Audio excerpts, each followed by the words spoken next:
I, 35 male, was incarcerated and lost touch with a woman, 33 female. It's been over 10 years. Would it be wrong to contact her now? Original post, January 19th, 2023. When I was a university student, I fell in love with Daria, not her real name, obviously. She was the little sister of my best friend, so I considered her off limits, but my crush on her persisted and grew. She's one of those beautiful, brilliant people who is alive and breathing to make the world a better place. How could I not be drawn to that? One day, she told me she had feelings for me, and to my relief, my best friend didn't have a problem with me dating his sister either. So for 2 wonderful years, Daria was my girlfriend. I should have asked her to marry me. I don't know why I didn't. I suppose I thought I had all the time in the world. We were young, and there was no need to rush things. We lived in a country that isn't exactly democratic, and we were political activists. I ended up getting arrested and going to prison for 9 years. Please don't think I'm some sort of monster for this. I don't want to go into detail in case it makes me identifiable somehow, but we didn't hurt anyone or do anything immoral. What we did is not even illegal in the country where I currently live, and our beliefs were far from extremist. I haven't seen or spoken to Daria since the day I got arrested. My best friend died shortly after, and Daria left the country, partly due to the possibility that she'd be arrested too.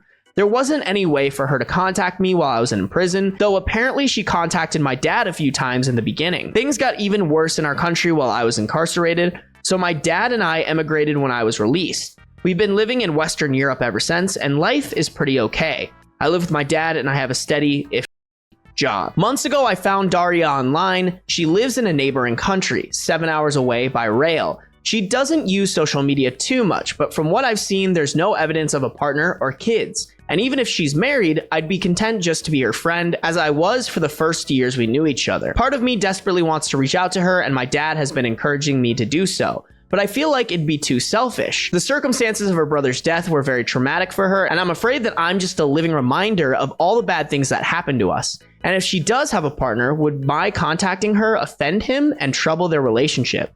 I don't want to cause her any more sadness. Time stood still for me while I was in prison, but I know it didn't for her or anyone else. She's done so well herself, she's built a whole life, and I don't want to derail that life just because I feel entitled to a place in it.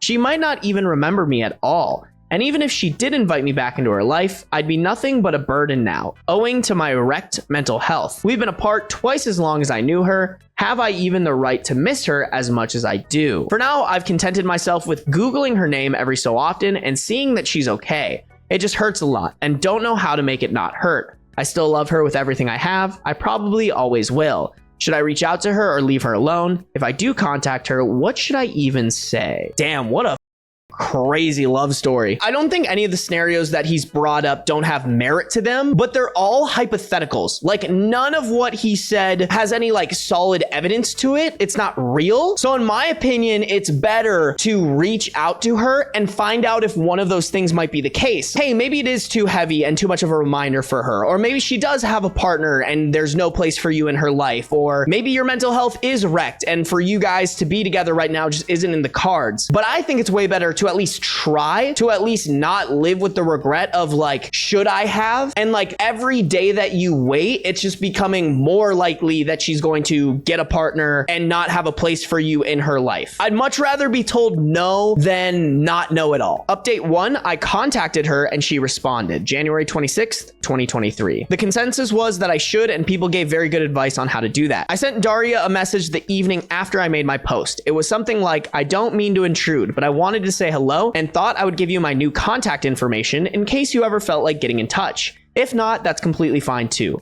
I left her my mobile number and email address, wished her well, and that was that. I knew it might be a while before she responded, if she responded at all, so I tried to put it out of my mind.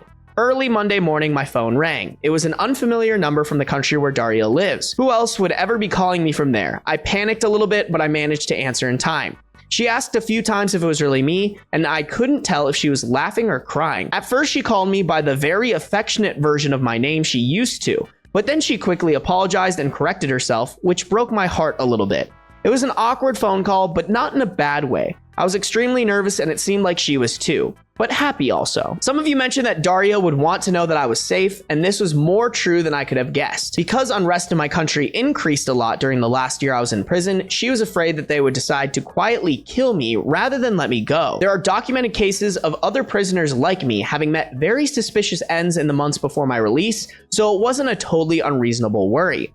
She also said she repeatedly tried to send me parcels of supplies and put money on my commissary account, but her attempts were rejected without explanation. After my sentencing, I was not allowed to receive correspondence or to have a commissary account at all because of the classification of my crimes, so she was forced to give up. She told me this as an apology, as if I would have been disappointed with her for not helping me more. I had no idea she had done any of that. I do know that it was not a safe thing for her to do, and I feel terrible that she put herself at risk trying to make me a little more comfortable. She didn't seem to want to talk about what happened any more than that, and so we didn't. We changed the subject to more lighthearted things, our jobs, the cities where we live, how my dad is adapting to a new country, etc. When she arrived at work and had to end the phone call, she asked if I wanted to continue talking through a messaging app. Obviously, I said yes and downloaded it immediately. We sent messages throughout the day, and she even interrupted her commute home to send me a picture of a restaurant modeled after one of my favorite books, just because she thought I would like it. She told me that she thought of me every time she saw it, but unfortunately, the restaurant itself was not so good. I was afraid she wouldn't remember me, but she even remembers the things I like to read. She remembers a lot of the little things, even stuff I forgot. Stop, bro. If this ends in her having a husband or something, I'm gonna be pissed. We have been sending messages back and forth ever since and talking on the phone after I finish work at night until she gets too sleepy. Sometimes it feels like I'm 24 and she's texting me from a few blocks away as if the next thing she might ask is, "What's for dinner?" Other times it seems like we're trying to will dead versions of ourselves back to life in order to avoid acknowledging what we've lost. She seems a lot more timid than she used to, more passive, which I suppose makes sense. Sometimes I worry about how much I've changed and maybe she won't find anything left in me that's worthy of her. But if I could express in words what it feels like to hear her laugh, I could explain that there's also a lot that we know very well. She hasn't lost her kindness or her warmth or her empathy. She still cares about me and I still care about her. I know that rebuilding a friendship after all that's happened will take lots of patience and I have plenty to spare.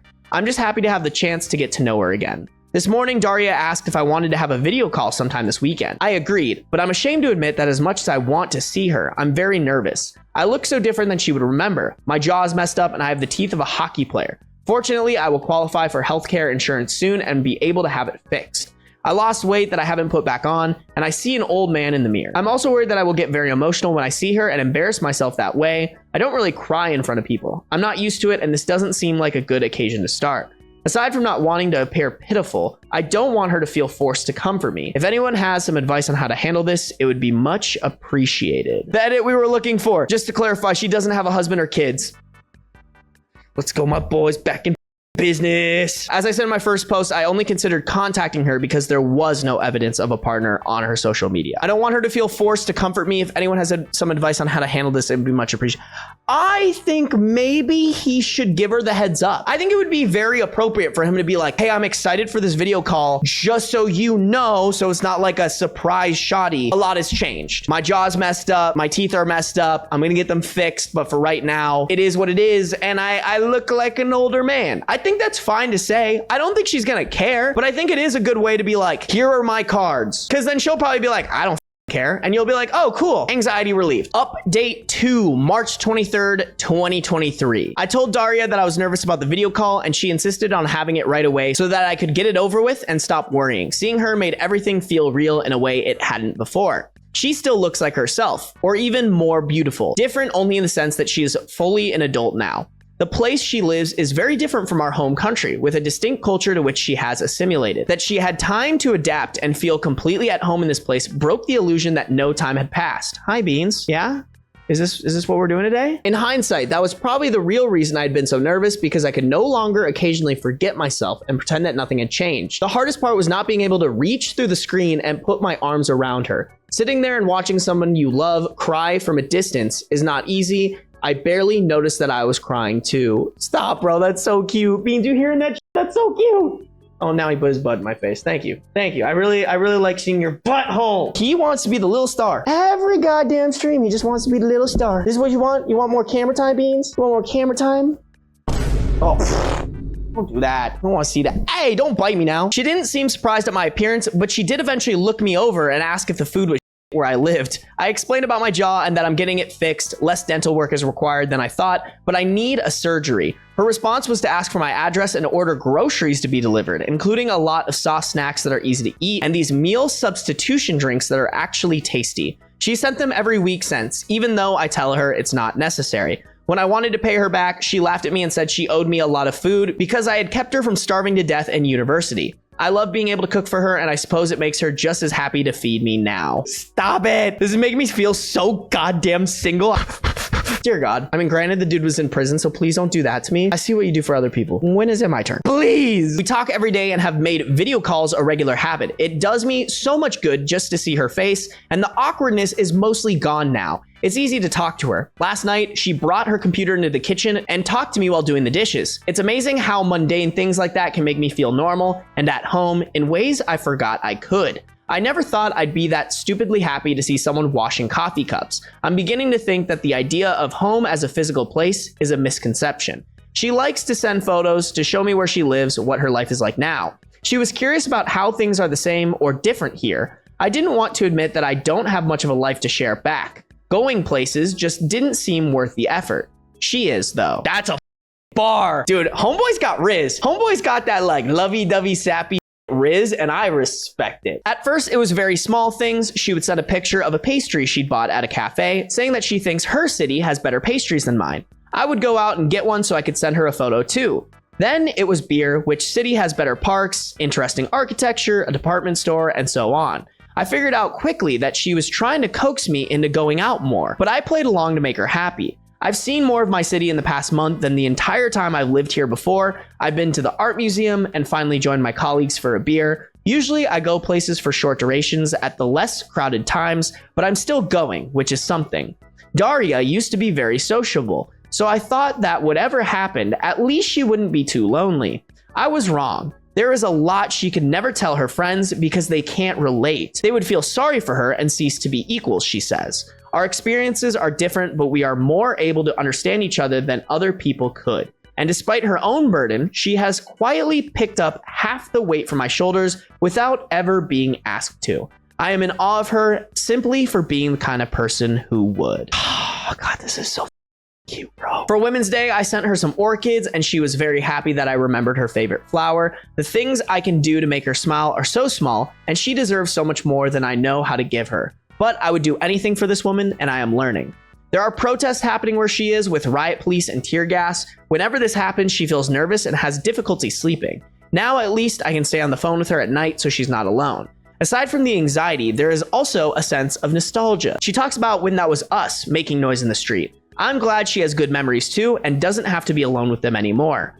Finally, the reason I am updating now, she is coming to visit. We were talking last night and I mentioned that a church near me has special windows designed by an artist she loves, and I was thinking about going to see them eventually. She said it would be unfair of me to go without her, so I invited her to come with me, and then somehow it turned from vague future plans to being scheduled for next Saturday. She was going to come for the day, but I told her it was silly to travel so far to stay for such a short time, and suggested to stay the entire weekend. So she will be here from Friday until Sunday. I haven't really had time to be nervous yet, but I'm sure I will. That's the last update, bro? There's no way there's not another one. Sad. I'm so disappointed, chat. I want to know. Please, please, please, please, please, please, please, please. Petition for user/throwra94783859339 to update us, because what a cliffhanger, bro. They better be married with kids by now.